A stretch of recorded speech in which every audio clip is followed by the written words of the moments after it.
Julio Jacín y Rafael Grullón presentan Energía TV.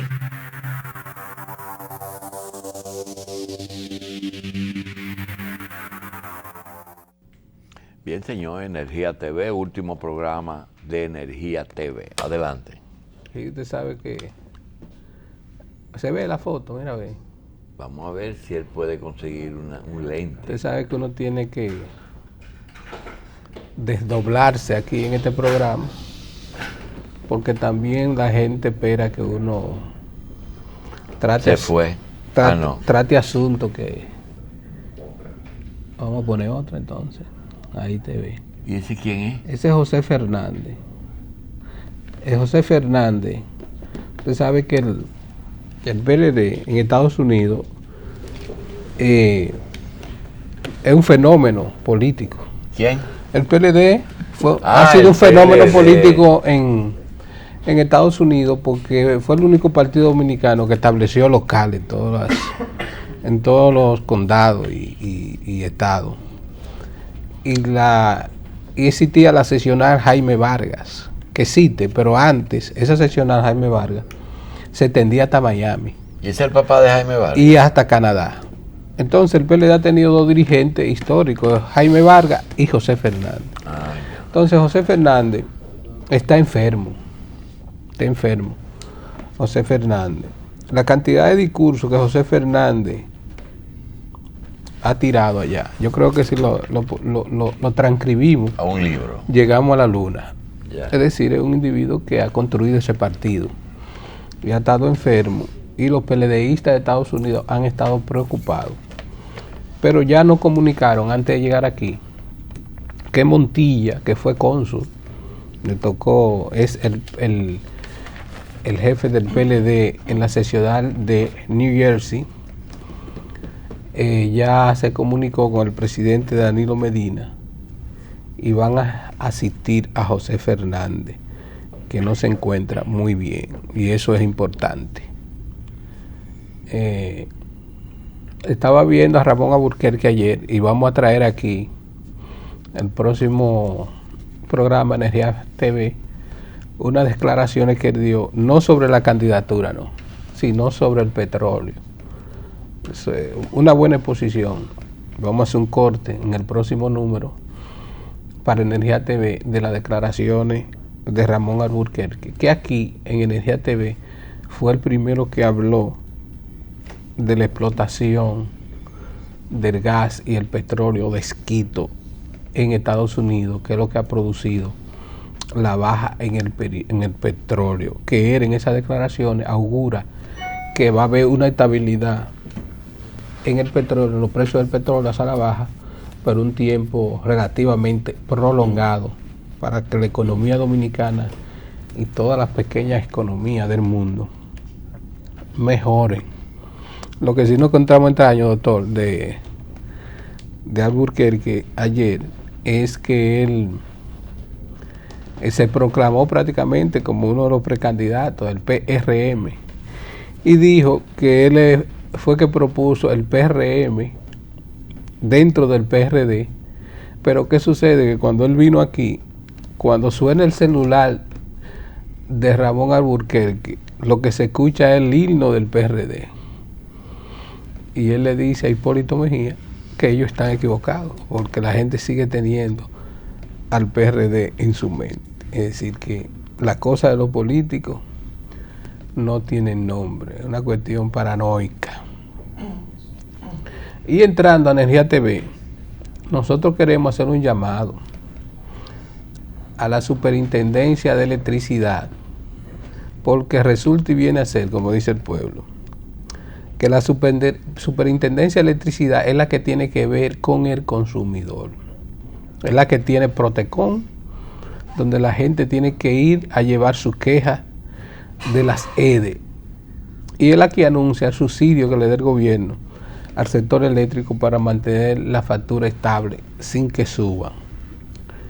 Y nosotros no vemos que la Superintendencia de Electricidad haya jugado su papel con respeto al consumidor.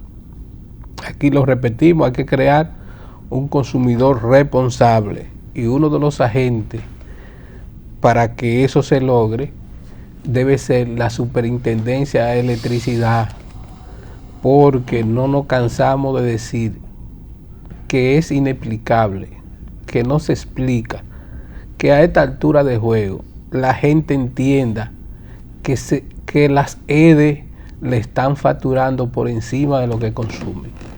Es decir, todavía el pueblo dominicano no sabe que la factura eléctrica tiene un subsidio. Por el otro lado, el sector privado energético aboga por una liberalización de la factura, es decir, que el precio de la factura de energía flote. Todo el mundo se acuerda cuando se puso el dólar a flotar.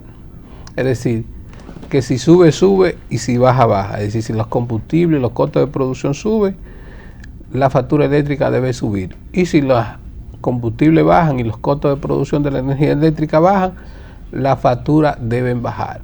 Ahora, ¿cuándo se puede llegar a que la factura eléctrica realmente flote? Cuando todo el mundo tenga circuito 24 horas y reciba energía eficiente. Incluso eso será hasta beneficioso para el sistema, porque entonces la gente ahorrará la energía. Por ejemplo, ahora que los combustibles han bajado, el Estado va a recibir más dinero porque la gente va a consumir más combustible, porque el combustible está hacia la baja. Y cuando la cosa se encarece, entonces la gente ahorra. Todo el que no paga la energía regularmente deja los electrodomésticos y las lámparas encendidas en su casa, pero inmediatamente la gente, todo el mundo paga la energía, habrá de una manera automática una tendencia hacia el ahorro de energía. El sector privado aboga por algunos cambios que no lo define muy bien, como ese dejar flotar la factura eléctrica y que el precio hacia el consumidor vaya a partir de los costos de producción. También nosotros hemos propuesto aquí que en el pacto eléctrico debe hacerse una nueva ley de compra para las EDE, porque las EDE no pueden ser instrumentos burocráticos, sino son empresas que actúan dentro de un estado de emergencia. Prácticamente todo lo que se hace dentro de las EDE en estado de emergencia. Entonces las EDE no pueden ser regidas por un mandato burocrático, tienen que actuar en el acto. Y para eso se necesita que haya una ley de compra nueva para las EDE. El sector privado está de acuerdo con eso, pero no dice nada, porque ellos prefieren que si las EDE están en manos de ellos, se hagan las cosas que se tienen que hacer. No es ahora que hay que hacer las cosas para que la situación del sector eléctrico mejore. Y como hay un ahorro significativo en el sector eléctrico con la baja del combustible, se puede seguir marchando hacia los circuitos 24 horas porque se puede comprar la energía. Y hemos sostenido y seguimos sosteniendo que el dinero que se va a ahorrar el Estado, que se den subsidios, por primera vez se han invertido en las redes eléctricas, porque todo el dinero del subsidio eléctrico ha sido para comer, es decir, ha sido para comprar energía y dársela a los que no la pagan y distribuirla en el sistema deficiente de pérdida y robo de energía. Y eso solo se resuelve con la reestructuración de ese 34% del sector eléctrico que tiene las redes en malas condiciones. No es cierto que hay que resolver 100% el problema del sector eléctrico. Es un 34%. El 80% de la factura desde Sur Dominicana es 24 horas. Es decir, aquí hay más del 60% de la población que recibe una energía estable y eficiente. Lo que pasa es que el otro 34% es la noticia. porque, como dicen los americanos, good news, no news. Otra cosa que hemos propuesto para este año en el sector energético es que se invierta el 5% de los recursos en comunicación, porque sin una orientación del consumidor tampoco vamos a llegar a ningún lado. Para que la gente, para evitar el robo, que la gente tenga conciencia que debe pagar la energía, se debe ir al consumidor. Nosotros proponemos que sea la Corporación Dominicana de Electricidad que se encargue de los conflictos y la opinión pública en la República Dominicana, y que la EDE se encargue en materia de comunicación de trabajar con su cliente. Será con los clientes, con los consumidores, que el sector eléctrico saldrá a camino. Y ahora vamos a dejarlo con algo que hemos anunciado desde ayer en la revista 110. Enviamos temprano un corte donde anunciábamos que Jesús Bolinaga y Rubén Bichara tendrán aquí una especie de cara a cara con relación al enfoque que tiene el sector público de cómo resolver lo que queda del sector energético por resolver y el enfoque que tiene el sector privado. Así que vamos al primer bloque informativo y después ustedes verán el cara a cara del sector público y del sector privado en materia energética.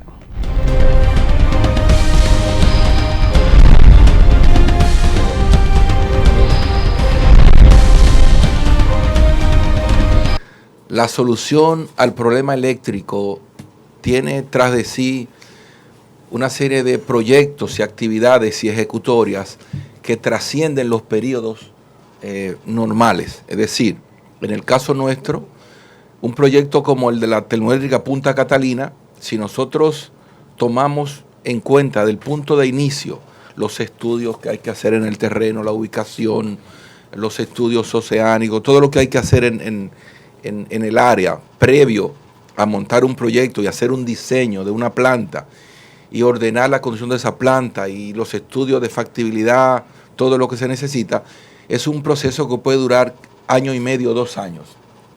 Después que tú logras tener todos esos estudios a la mano, tú puedes diseñar una planta acorde a lo que has levantado de ahí. Pero las piezas que esa planta lleva, como una caldera, por ejemplo, te lleva 28 a 30 meses fabricarla. Cuando tú sumas el tiempo total de un proyecto como ese, irremediablemente te da de 5 a 6 años todo el proceso. Entonces, trasciende una gestión. ¿Qué puede significar un pacto eléctrico? A mi entender, mi opinión personal, y aspiro que igual de la que todos los que participemos, a poder blindar esas acciones que trascienden gestiones administrativas y de gobierno, porque son proyectos que sin ellos no tendremos la anhelada solución definitiva a la crisis. Entonces, el pacto lo veo como una herramienta que permitiría blindar esas acciones de largo plazo que son las que van a hacer posible la solución definitiva del problema. Y definitivamente que si no tenemos energía en abundancia, a buen precio, no podemos tener un sistema eficiente y soportable económicamente, autosostenible. Y justamente las acciones que pueden hacer eso posible son acciones de mediano y de largo plazo. Hacemos un símil con el pacto educativo. Recordarás que ahí hubo una participación de aproximadamente expertos o relacionados con el área, en el caso del pacto eléctrico, acerca de 60 técnicos ligados al sector, pero en adición a eso, todas las instituciones, empresas, asociaciones civiles, comunitarias, sindicatos, en sentido general, toda la sociedad civil representada en el pacto está ahí y deben sumar más de 100 organizaciones en adición a técnicos que igual son más de 50. Yo quise llamar mi presentación excluyentes o complementarias, porque yo he notado que aquí en el sector eléctrico dominicano todo el mundo hace así, ¿no? Si ustedes ven la prensa, unos dicen que es las pérdidas, otros dicen que es el costo de la energía, otros dicen que es la eficiencia de las distribuidoras, otros dicen que es la cultura. Pero déjenme decirles algo, que es algo fundamental en cualquier negocio. La tarifa eléctrica tiene que ir de la mano con el costo general que representa entregar la energía. Porque si ya partiendo de ahí, de esa relación, si no es acorde, ya empezamos a tener problemas. Empezamos a tener problemas o que el Estado tiene que subsidiar o la empresa empieza a reducir la calidad de servicio y por ende empieza a tener más pérdidas de energía. Entonces, y al final esto se convierte evidentemente en falta de eficiencia de las distribuidoras. ¿Hasta cuándo nosotros vamos a venir a un evento como este a escuchar de las pérdidas de energía? Este evento debería ser para hablar de tecnología, de nuevas innovaciones, de cosas nuevas, de generación más eficiente, de cómo los clientes se sienten satisfechos y no un esquema que año tras año nosotros repetimos porque hay cosas que no se han tomado la decisión adecuada. Entonces, ¿hasta cuándo el país puede seguir sosteniendo esta situación? Fíjense que es tan grave el tema de las pérdidas, que hoy que estamos con las vacas gordas, porque gracias a AES Dominicana tenemos un gas Anaimex y podemos producir energía más económica que si estuviera a 13 centavos de dólar, y toda esa producción de AES Dominicana en DPP y en en DPP y en Andrés, más una máquina de Itabo, básicamente es la misma cantidad de energía que está perdiendo el país anualmente. Fíjense que inclusive hasta se lleva todo Petrocaribe. 21 millones de barriles al año se llevan las pérdidas de energía. Yo con las pérdidas de energía de este país alimento New York City 26 días completos. Entonces, esta situación es muy grave. Esta es una situación que realmente el país tiene que ponerle atención. No sé si le han puesto la atención adebida. Yo me imagino que no, porque tenemos la misma situación hoy por hoy. Pero ¿saben qué es lo más triste? Que el gobierno ha abierto una oportunidad con el pacto eléctrico. Pero lo que me preocupa y lo más triste es que fíjense que el 80% de los encuestados que se hizo con esta pregunta, ¿cree usted que la firma del pacto eléctrico significará la solución al problema energético del país? El 80% dice no. ¿Cuántos de los que estamos aquí pensamos que sí? Eso es lo que tenemos que preguntarnos también. ¿Cuántos de los que estamos aquí pensamos que sí? Entonces, miren, Argentina, tú mencionabas Argentina resolvió la deserción escolar. ¿Por qué? Porque lo convirtió en un problema nacional. Hay países donde han resuelto los problemas que tienen que ver con la mutilación del sexo femenino. ¿Por qué? Porque lo han declarado como un problema nacional. Señores, esto es una oportunidad de oro que tiene el país con el pacto eléctrico. Y todos deberíamos pelear, porque les voy a decir algo. En la medida en que esto no se resuelva, República Dominicana no va a alcanzar el desarrollo que se merece.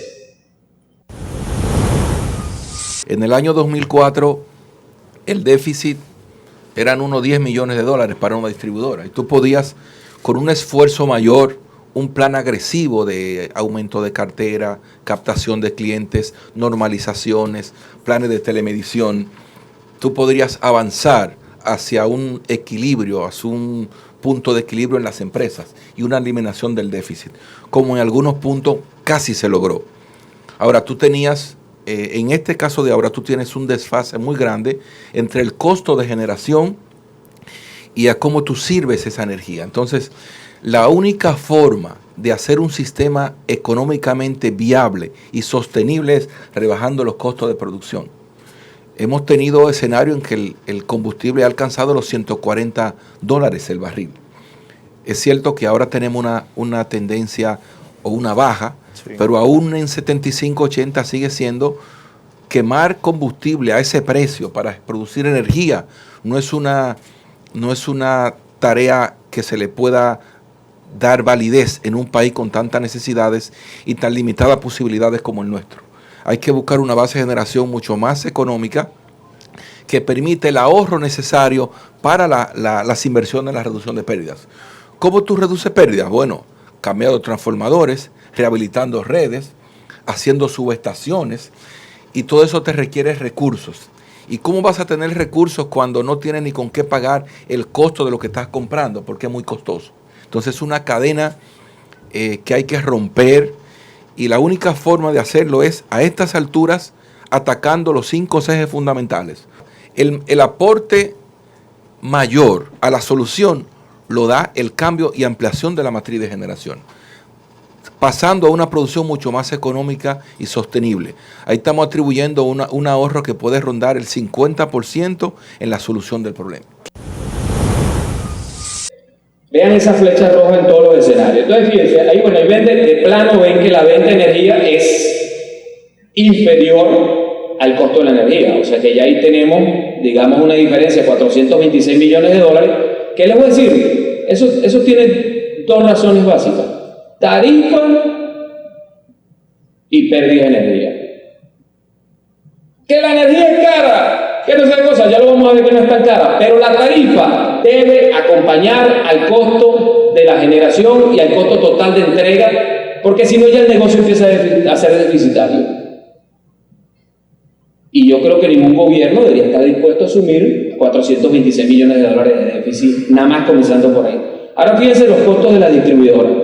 Cuando ustedes suman esos costos, ya vamos en la ganancia antes de impuestos, de intereses, de depreciación y amortización, ya nos estamos por 952 millones.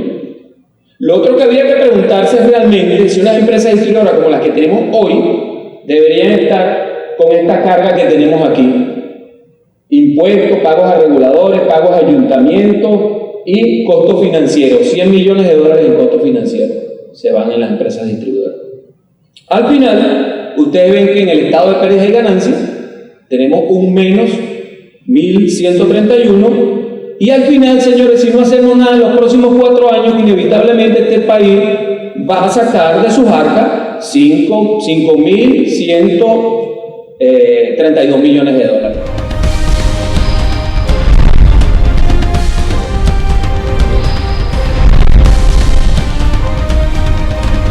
O sea, la reducción de pérdida es toda esa energía que se pierde. Ahora, ¿por qué se pierde la energía? Tú tienes transformadores que están en muy mal estado, que a veces ustedes escuchan que se explota un transformador, sí. Porque tienes una sobrecarga, tienes 50 conectados donde deben haber 25, 100 donde deben haber 50, por falta de transformadores. Tienes redes muy vulnerables y en mal estado. Tienes subestaciones que no pueden domesticar ni hacer llegar la energía con la calidad requerida a los hogares. Entonces eso requiere inversión. ¿Cuánto se estima que es la inversión a este momento en rehabilitación de redes, subestaciones y transformadores? Cerca de 800 millones de dólares. Tú no puedes sacar ese dinero si no te queda absolutamente nada para invertir, porque todo tienes que pagarlo a los generadores. Eso y un poco más, o mucho más, que tiene también que buscarlo el Estado, que es más de 1.200 millones de dólares al año. O sea, además de lo que tú cobras, tienes de los que se cobra, el 78% se le paga a los generadores. Tú puedes invertir un 8%, un 10% en la operativa, en proyectos mínimos, tienes un 8% operativo y tienes un 4% que es el gasto de personal en el sector en su conjunto. Pero el grueso de todo ese dinero es para los generadores. Por eso, en esta gestión se han pagado 4.700 millones de dólares a los generadores. Esta crisis, si nosotros la cuantificamos sin emotividad alguna y toda la objetividad posible, le cuesta al país $3.200 por minuto. Tú tienes que eliminar todas esas plantas que generan en base a combustibles fósiles, sustituirlas por una base mucho más económica. Porque si fuese, por ejemplo, el carbón mineral, que no es carbón vegetal, sino carbón mineral, ha tenido una tendencia a la baja. Estamos diciendo que tú estarías con esos 720 megavatios, son 2 unidades de 360 megavatios cada una. Luego ya en producción neta puede variar un poco hacia arriba o hacia abajo según ya el resultado final. Pero tú tienes dos plantas de 360 megas cada una, 720 megavatios. Esa energía que tú vas a inyectar al sistema estaría desplazando energía que tú compras hoy por encima de 25 centavos de dólar.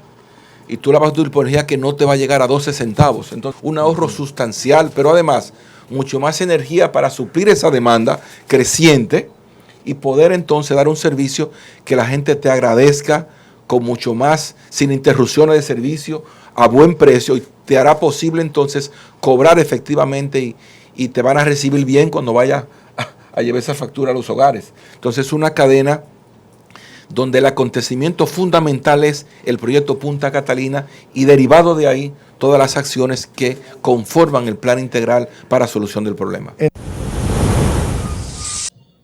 Entonces, fíjense, vamos a entrar en el primer escenario. Yo agarré el escenario solo, digo, bueno, voy a reducir las pérdidas al 10%. Como dicen que reduciendo las pérdidas se va a solucionar el problema, bueno, yo voy a reducir las pérdidas al 10%.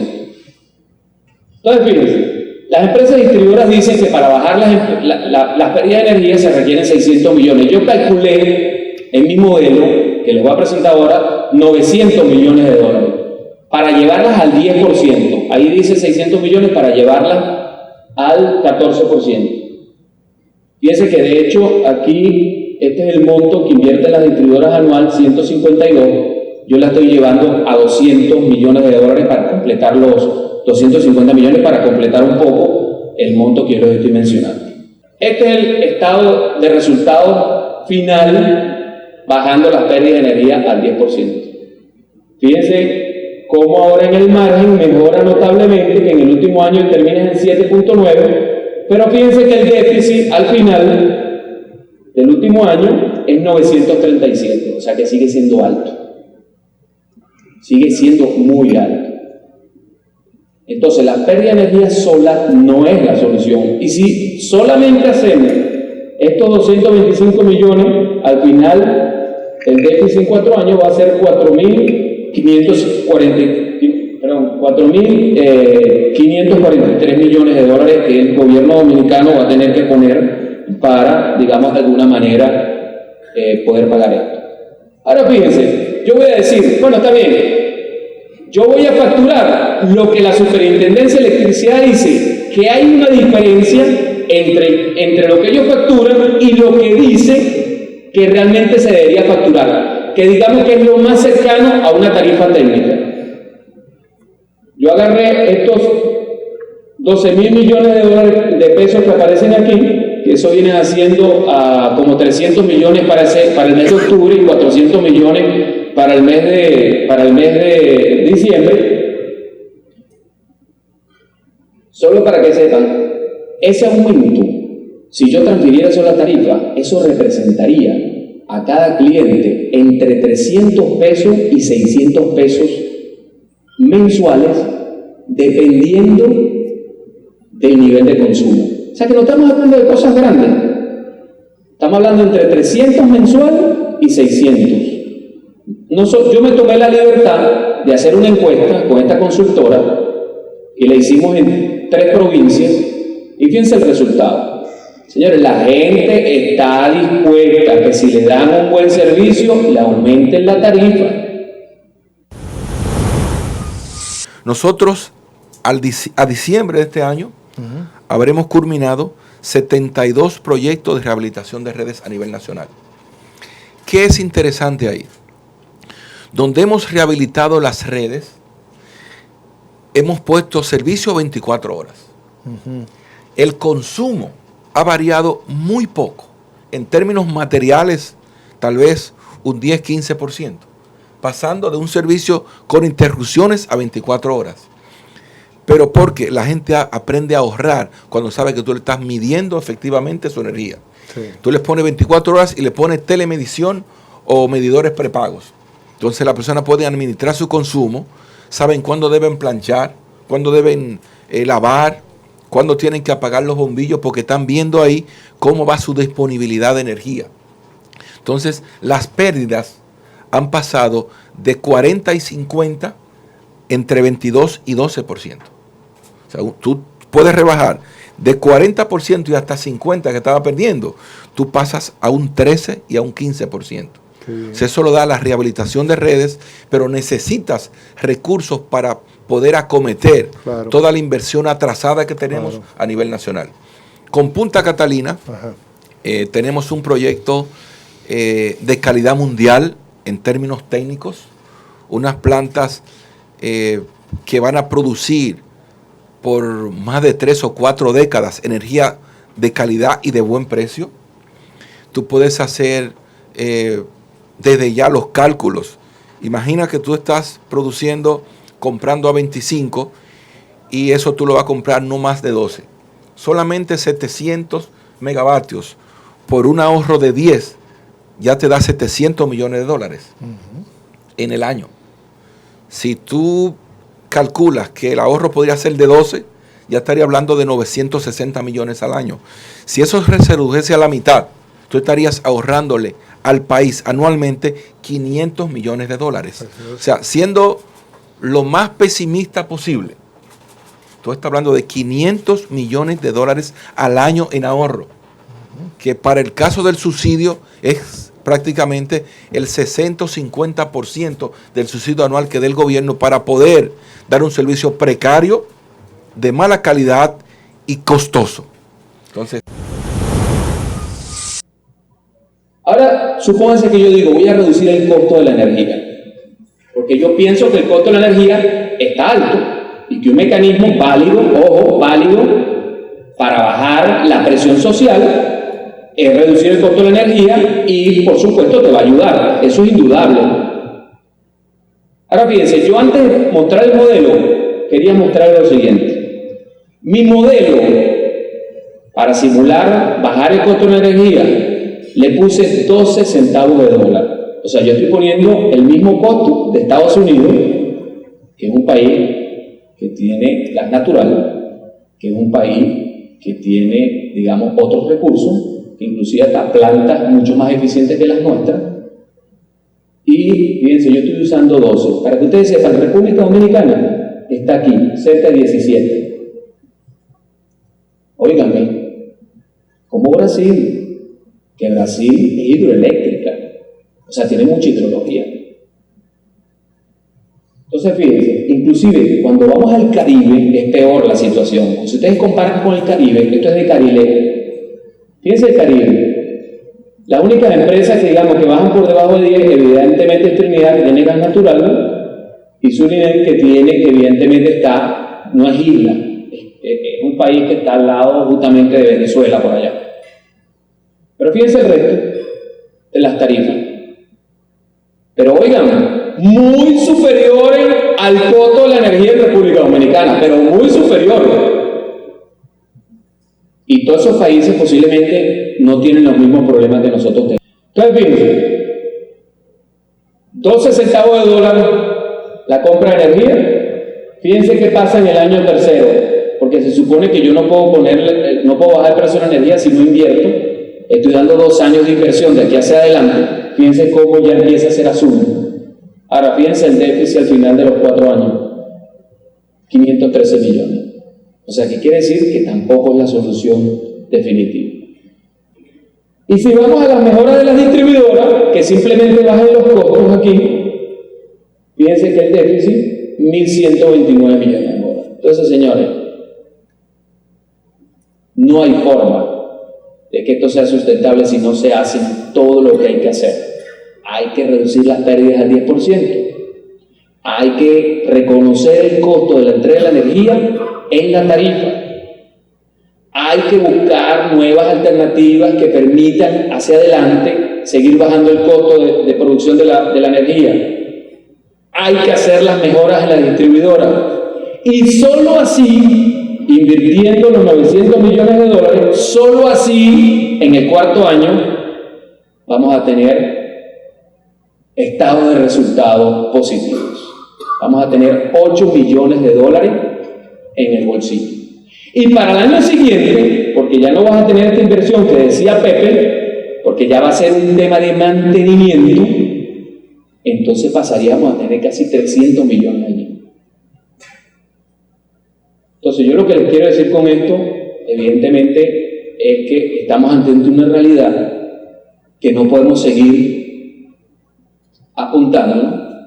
Estamos ante una realidad que tenemos que decidir cuántas ambulancias dejamos sobre la mesa, cuántos hospitales, cuántas clínicas, cuántos autobuses y cuántas mil cosas dejamos sobre la mesa. Ahora, lo que sí está claro es que este escenario es el más prometedor y que evidentemente eso es lo que nos va a llevar a tener un país diferente. Julio Jacín y Rafael Grullón presentaron Energía TV.